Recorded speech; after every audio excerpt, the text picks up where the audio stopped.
नमस्कार, मैं आदर्श कुमार और आप देख रहे हैं मेरा YouTube चैनल। दोस्तों, अभी भी बहुत बड़ी खबर आ रही है। जिस तरह से हमने चंद्रशेखर आज़ाद को देखा, उत्तर प्रदेश में उनके ऊपर हमला हुआ और कहीं ना कहीं वो हमले के आरोपी चंद्रशेखर आज़ाद कभी डायरेक्ट तो कभी इनडायरेक्ट हरियाणा के ऊपर आरोप लगाते गए। लेकिन इस समय वो हरियाणा में जिंद के उचाना कला गांव में प्रचार कर रहे थे। उसी समय तथाकथित कुछ आदमियों ने, बोला जा रहा है कि एक ही आदमी था, लेकिन मेरा ऐसा मानना है कि एक आदमी एक काम नहीं कर सकता है। कुछ आदमियों ने उनके ऊपर हमला किया। हमारे साथ इसी मुद्दे पर बात करने के लिए बहुजन एक्टिविस्ट मौजूद है। हम इनसे बात करेंगे और जानने की कोशिश करेंगे कि आखिर चंद्रशेखर आज़ाद को ऐसा टारगेट क्यों किया जा रहा है और हरियाणा में ही क्यों किया जा रहा है। सर, क्या कहना चाहेंगे? जिंद के दुचाना कला में जहाँ से जो जेजेपी के जो चौटाला जी हैं वो चुनाव लड़ रहे हैं, उनकी रैली हो रही थी, उनका रोड शो हो रहा था जिसमें चंद्रशेखर भाई भी थे। चंद्रशेखर पर हमला इसलिए हुआ है क्योंकि कहीं ना कहीं हरियाणा में आपने देखा होगा, यहाँ इधर कॉन्स्टिट्यूशन क्लब में भी मीटिंग हुई तो उनके खिलाफ ये कह रहे थे कि मतलब जेजेपी से अलायंस क्यों किया।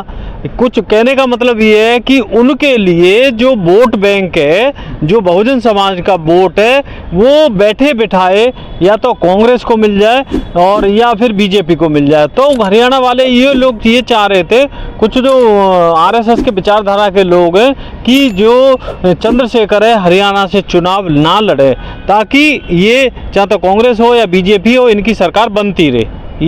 ये मेन कारण है उसका। चंद्रशेखर आज़ाद के ऊपर पहले भी गोली चली हुई है, क्यों, क्या लगता है कि बार बार उन्हीं को टारगेट क्यों किया जा रहा है? पहले तो उन्हें गोलियों से मारने की कोशिश हुई, वहां से वो बचे। इस समय हरियाणा में ही घूम के प्रचार कर रहे हैं। उनके गाड़ी के बताया जा रहा है कि शीशे भी टूट गए हैं। हाँ, पीछे का शीशा भी टूट गया है।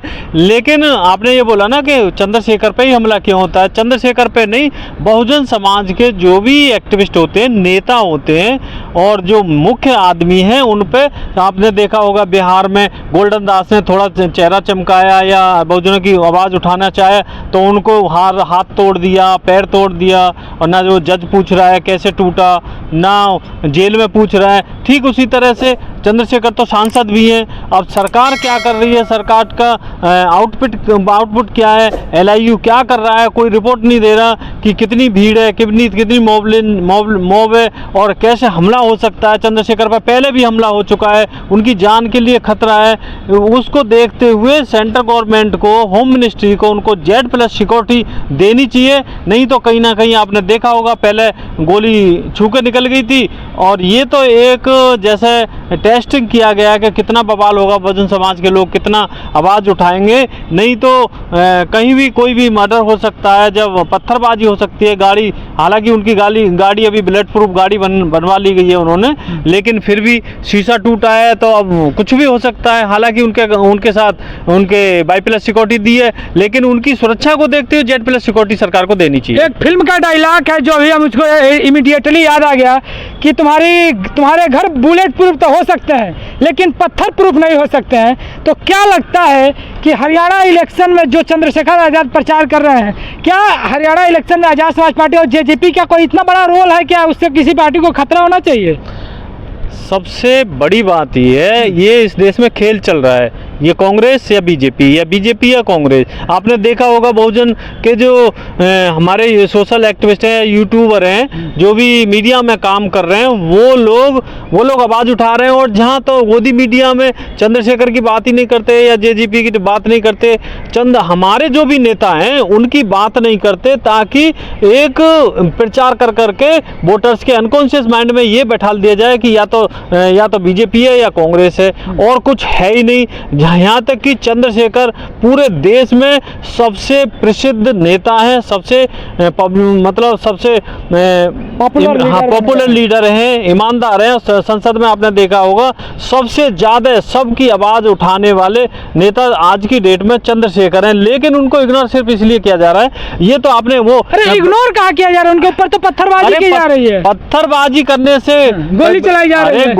इग्नोर का मतलब ये नहीं, अब हत्या करना, कोई उनको नोटिस करना थोड़ा ही होता है। कहीं तुमने देखा होगा दलितों को घोड़ी पे नहीं बैठने देते, वो तो रथ में बैठ के रोड शो कर रहे थे। कुछ लोगों को मानसिक जो बीमार लोग हैं, मनवादी व्यवस्था के जो लोग हैं, जातिवादी लोग हैं, उनको ये दिक्कत हो रही होगी कि ये रथ पे बैठ के कैसे जा रहे हैं चंद्रशेखर आज़ाद, शायद इसलिए भी हमला हुआ हो या उन्हें जान से मारने की साजिश भी हुई हो, कुछ भी हो सकता है। आप क्या कहना चाहेंगे जो जिस तरह से चंद्रशेखर आज़ाद के ऊपर हमले हुए हैं? उभरता सितारा है और उभरते सितारे को देख करके और एक जात भी फैक्टर करता है कि जो भी दबा कुचला जो समाज है और दबे कुचले समाज को जगाने के लिए अगर कोई भी किसी भी चीज़ का उदय होता है ना, तो बादल आ जाते हैं उसको ढकने के लिए। चंद्रशेखर ये आज से नहीं हो रहा है, ये सदियों से चलता आ रहा है। कांग्रेस थी या कांग्रेस से पहले जब हिंदुत्व का जब उदय हुआ था, वहाँ से स्टार्ट है प्रचार, तो और ये आज भी जारी है। प्रचार तो हुआ एक जाट समाज से आए हुए जेजेपी के जो दुष्यंत चौटाला है, प्रचार उनका कर रहे थे, तो इनके ऊपर ऐसा हमला करने का क्या लॉजिक बनता है?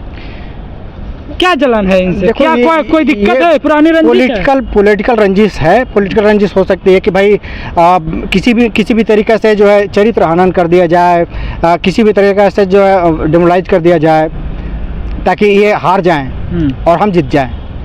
कहीं ना कहीं जो विपक्ष है चंद्रशेखर आज़ाद जितने सीटों पर लड़ रहे हैं, हरियाणा में जैसे कि 20% आबादी एससी समाज की है और 7% आबादी मुसलमानों की है, 25% आबादी जाट समाज की है। ये जाट से आते हैं और ये दलितों से आते हैं, दलित समाज से आते हैं, एससी समाज से, और 7% मुसलमानों को जो लिया तो 52% वोट बनता है। क्या प्रभाव डाल पाएगा? क्या यही बौखलाहट है क्या उनके ऊपर हमला करने की? नहीं, जाट जो 25% की जब बात कर रहे हैं तो जाट है, अभय चौटाला भी जाट ही हैं, दुष्यंत चौटाला भी जाट ही हैं, तो इनमें वोट अपना बटेगा।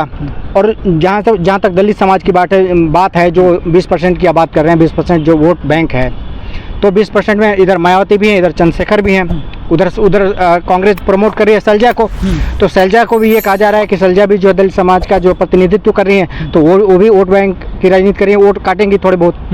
तो ये वोट जो है ना, ये बढ़ता हुआ नज़र कहीं ना कहीं आ रहा है। तो अगर आखिर वोट बढ़ जा रहा है तो फिर चंद्रशेखर क्या दिक्कत है? बोला जा रहा है कि जिसने हमला किया वो दारू पिया था, मतलब ड्रिंकिंग किया नहीं था। ये तो देखो, ड्रिंक करने वाला, क्राइम करने वाला ऐसा तो नहीं है कि ड्रिंक करके नहीं जाता होगा, या फिर हो सकता है कि ड्रिंक करके ही वो क्राइम करने जा रहा हो।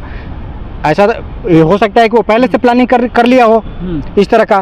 तो ड्रिंक उसमें बाधा नहीं है, यह सुनियोजित कोई एक षड्यंत्र हो सकता है। क्या बात करते हैं? बिल्कुल एक सुनियोजित षड्यंत्र हो सकता है। पहले भी इस तरह की घटनाएं हो चुकी हैं, जैसे बताया गया है कि उनको। तो क्या चंद्रशेखर आज़ाद को हरियाणा में खतरा है? आप ऐसा बोल रहे हैं? हरियाणा में ही नहीं, पूरे देश में चंद्रशेखर को खतरा है। तो सिर्फ उत्तर प्रदेश में उनको सिक्योरिटी क्यों दी गई है? पूरे भारत में सिक्योरिटी क्यों नहीं दी जा रही है? भाई सरकार किसकी है? किसकी सरकार है? दलितों की तो सरकार नहीं, दलितों की तो सरकार नहीं है। और दलितों के बारे में कौन सोचता है? ना बीजेपी सोचती है, ना कांग्रेस सोचती है। अरे जीतन राम मांझी मंत्री बन के बैठे हुए हैं, चिराग पासवान मंत्री बने हैं। तो जीतन राम मांझी से बीजेपी को फायदा है, इसलिए मंत्री बन गए। तो चंद्रशेखर से कांग्रेस को, बीजेपी को क्या फायदा है? चंद्रशेखर दलितों की बात करते हैं, दलितों की आवाज़ है। जीतन राम मांझी भी तो बात करते हैं। दलितों का वोट कांग्रेस को चाहिए, बीजेपी को चाहिए, तो कांग्रेस और बीजेपी तो यही चाहेगी ना कि इसका नेतृत्व खत्म कर दिया जाए। नेतृत्व खत्म हो जाएगी तो दलितों का जो वोट बैंक है इनको मिलेगा, सीधी सी बात है। आपको लगता है जीतन राम मांझी दलितों का नेतृत्व नहीं करते? बिल्कुल नहीं करते। वो लोग अवसरवादी लोग हैं, उनको मैं दलित नेता नहीं मानता, उनको घोर अवसरवादी से ज्यादा मैं कुछ नहीं मानता। बीजेपी के लिए इतनी नफरत क्यों? बिहार में देखिए बहुजन समाज के मुख्यमंत्री हैं, मध्य प्रदेश में बहुजन समाज के मुख्यमंत्री हैं, अभी दलित समाज के उप मुख्यमंत्री राजस्थान में बैठे हुए हैं। तो इतने सारे बीजेपी अपने राज्यों में जहाँ पे उसका प्रभुत्व है, पकड़ है, वहाँ पे दलितों को अब दलित राष्ट्रपति बनाई, उसका आदिवासी राष्ट्रपति बनाई। आपको क्या लगता है? सम्मान तो दे रही है। तो आपका कहने का मतलब ये है कि दलित को मंत्री बना करके एहसान कर दिया? नहीं, चंद्रशेखर उनको निकालना थे। मैं तो कह रहा हूँ चंद्रशेखर चिराग पासवान को हटा दे और मांझी को हटा दे, हटा सकते हैं बीजेपी, क्योंकि उनसे बीजेपी को फायदा है। तो लास्ट में क्या कहना चाहेंगे चंद्रशेखर आज़ाद के ऊपर जो हरियाणा में हमले हुए हैं? मैं यही कहना चाहता हूँ कि हरियाणा की जनता से क्या कहना चाहेंगे? हरियाणा की जनता से मैं ये कहना चाहता हूँ कि आपको अगर लगता है कि चंद्रशेखर या फिर मायावती, अगर आप इसमें से आप किसको चाहते हैं, कौन समाज के लिए लड़ाई लड़ रहा है, रियल में कौन लड़ाई लड़ रहा है। अगर आपको लगता है कि ये लड़ाई लड़ रहा है, क्योंकि हम लोग भी कहीं ना कहीं बहुजन समाज से आते हैं, तो मेरा कहने का हम लोग यही, क्या आप आते हैं? मैं आता हूँ तो कहने का यही मतलब है कि देखिए कि समाज के लिए, बहन बेटियों की इज्जत की सुरक्षा के लिए कौन लड़ाई लड़ता है, उसको आप वोट करिए, सीधी सी बात है। तो यह थे हमारे साथ बहुजन एक्टिविस्ट लोग, जो जिनको मैं बताता चलूं कि चंद्रशेखर आज़ाद के ऊपर इससे पहले भी हमले हुए थे, और जहां तक चंद्रशेखर आज़ाद ने डायरेक्ट और इनडायरेक्ट बोला था कि उसका कनेक्शन हरियाणा से है, और इस बार हरियाणा में वो प्रचार प्रसार कर रहे हैं। और जो हमारे साथी ने बोला कि इतने कम उम्र में इतने पॉपुलर सांसद जो पहली बार संसद में पहुंचा है, चाहे ये जितने भी नए सांसद हैं, इकरा हसन, संजना जाटव, चाहे जो भी नए सांसद हैं, सबसे ज़्यादा प्रभुत्व रखने वाले, सबसे ज़्यादा प्रभावशाली सांसद चंद्रशेखर आज़ाद जी हैं, जो नए सांसदों में से संसद में पहुंचे हैं। तो कहीं ना कहीं एक वो भी कारण है, और कहीं ना कहीं जो हरियाणा में हमने देखा है कि जाट बेटियों का जब जंतर मंतर में प्रदर्शन चल रहा था तो उनका साथ उन्होंने दिया था। और एक सबसे महत्वपूर्ण बात हमारे जो साथी ने उठाई, दूसरे साथी ने हमारे जो सबसे महत्वपूर्ण बात उठाई, वो यह था कि जिस तरह से एक सुनियोजित हमला होता है, बोल दिया जाता है कि ये ड्रिंक करके आया था। आपको पता होगा कि हरियाणा में एक जो रेलवे पुलिस था, जो उसमें 3 मुस्लिम समाज के लोगों को बंदूक से हत्या कर दिया था। उसके बाद इससे बोला गया कि इसकी मानसिक स्थिति ठीक नहीं, मेंटल स्थिति ठीक नहीं है। इसी तरह से इसको बोला जा रहा है कि ये ड्रिंकिंग किया था, ड्रिंक करके गाड़ी पर पथराव कर रहा था। ऐसा क्या हो जाता है हरियाणा के? क्या ये लोग सच में ड्रिंक करके जाते हैं, या ड्रिंक करने के बाद इन लोगों के मन में ऐसे विचार आते हैं? अगर विचार आते हैं तो दूसरे के प्रति क्यों नहीं आते हैं? क्यों मुसलमानों के प्रति, दलितों के प्रति आते हैं? आप लोगों की क्या राय है, क्यों आता होगा? कमेंट बॉक्स में आकर के जरूर बताइएगा। मिलेंगे किसी अगले वीडियो में, तब तक के लिए जय हिंद।